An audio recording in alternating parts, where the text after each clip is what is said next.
Salam, hər vaxtınız xeyir. Bugün biz atomun daxili quruluşundan danışaq. Atom nədir? Bu verilən model Rutherford modelidir. Rutherford modelində atom iki hissədən ibarət olmuşdur. Bax, mərkəzdə yerləşən nüvə, ətrafında isə fırlanan elektronlardan. Deməli, biz dedikdə atom neçə hissədən ibarətdir? Atom iki hissədən ibarətdir. Nüvə və elektrondan. Nüvənin içərisində isə baxın, burada protonlar yerləşir və neytronlar yerləşir. Nüvə isə proton və neytrondan ibarətdir. Proton müsbət yüklüdür. Bax bunlar. Neytron isə sıfır, yəni yüksüzdür. Elektronlar isə mənfi yüklüdür.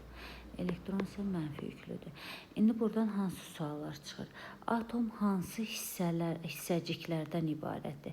Hissəciklər deyəndə proton, neytron, elektron götürürük. Ancaq atom hansı yüklü hissəcik deyirsə,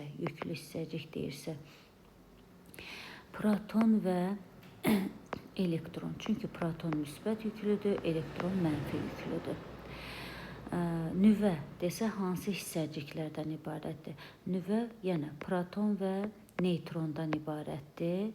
Yüklü hissəcik desə yalnız protonu götürürük. Çünki deməli müsbət yüklü hissəcikdən ibarətdir. Ümumiyyətcə hər bir elektron atom ətrafında fırlanarkən müəyyən trayektoriya çizir. Bax, bu trayektoriya elektron orbitalı adlanır. Yəni, hər bir elektronun öz orbiti var. Onun üzərində hərəkət edir və hərəkət zamanı yaratdığı bulud elektron orbitalı, elektron buludu adlanır.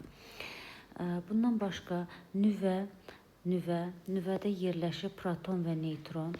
Bu bizim atom kütlə ədədimizi verir. A bərabərdir proton plus neytrona.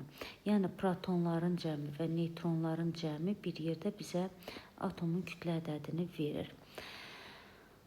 Atom quruluşu haqqında bu qədər. Növbəti izahlarda videolarımızı izləməyi unutmayın.